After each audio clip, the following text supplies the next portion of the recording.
Hi, my name is Garrett Christopher, and this is my sports YouTube channel. It's called Garrett Sports Take. I have three of these. There's Garrett's Movie Take, Garrett's Take, and I have a weekly podcast I put on Soundcloud and Spotify. I am a self-published author and having a lot of fun doing all this, and I just love to hear myself talk. So I wanted to have these channels out there, so there it is.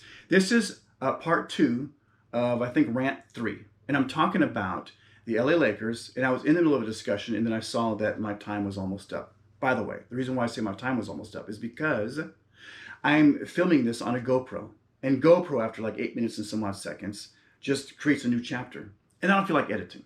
I don't want to go through all that stuff. This is difficult enough as it is. So that's why I did that. So I'm sorry that I cut it off so quickly, but let's kind of follow up with that. So what I was talking about is I was having this get off my lawn discussion about older teams versus newer teams, and yet there are a bunch of newer teams that do get the team concept, right? But I have to say this, and I've watched basketball very closely for a long, long time, since the 80s, since before most of you were born.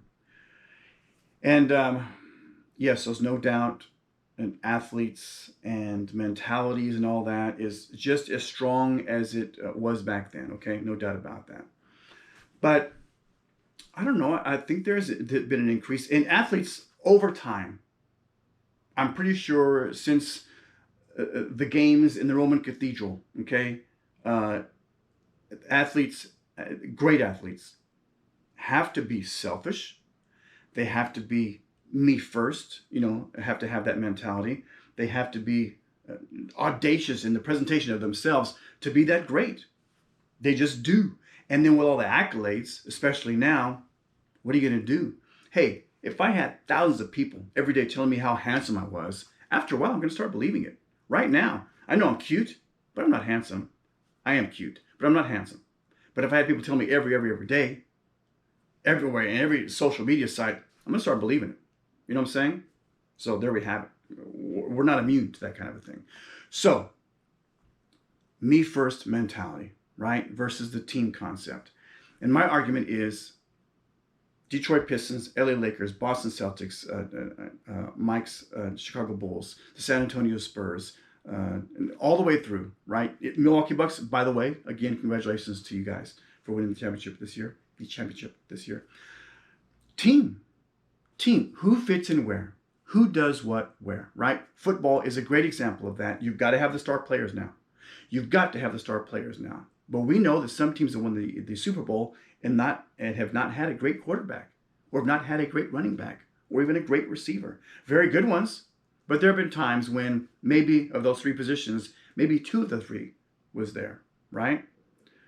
In basketball, same thing. All five very good players and a very good bench, strong bench. But for the most part, you're going to have two or three that game after game, they're going to be your top scorers, your top rebounders.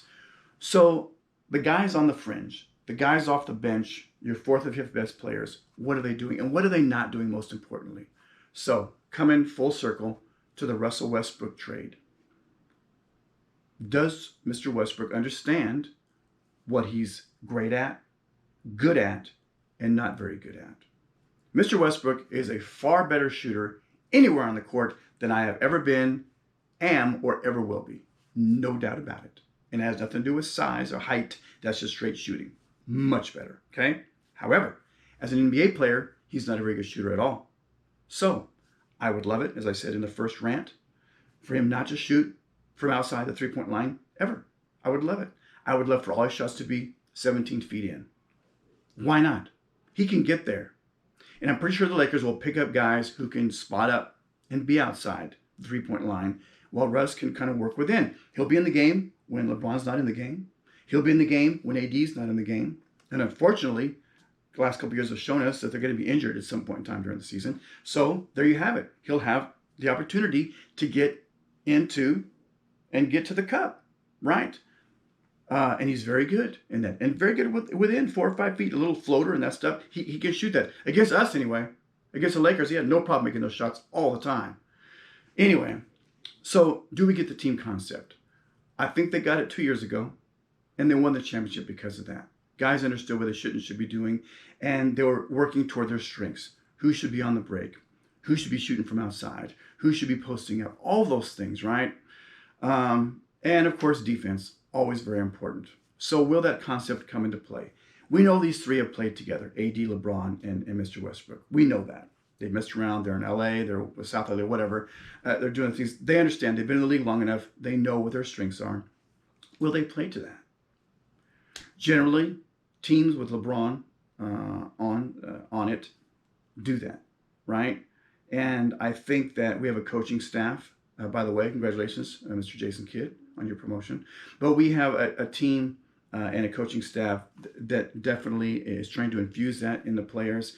And we'll see who comes on and really takes that on. Vets are important, but you got to have some youth in there too, right? And again, the athleticism is very important because you might face up against Brooklyn or against Milwaukee.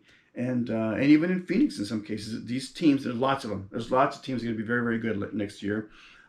Athleticism, you need it. And for that case, I'll go. Not that I have a choice. I'll go with the Russell signing. I wonder how that's all going to fit in. And is it a matter of, is it going to be a team first concept where I'm at as far as time? I got a little bit of time here, a couple of minutes.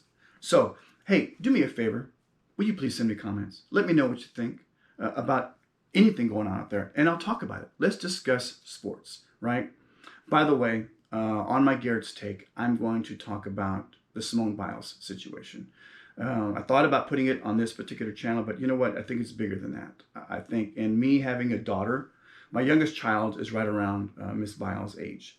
And so, as a father, and as a human being in general, I think I want to talk about that situation, and I want to put it on Garet's Take and just chat about that and youth and what we should be doing in certain situations. And of course, athletes versus, just the public figure scenario, and how the media or people who talk about sports or things in general should be reacting to certain things that took place, right? I'm going to bring that up. So I'll tell you what, let's end this right here, right now. Aquaman, what do you think? He says yes, let's do it. By the way, Aquaman is a real superhero. Let's not get that twisted. All right. Hey, please visit GaretChristopher.com and check out my YouTube channels. Again, this one, Garet Sports Take, Garet's Movie Take, and Garet's Take. Hey, take care. Have a great day. Thanks. Goodbye. GoPro, stop recording. I must be saying something wrong. It never turns off for me. GoPro, stop recording.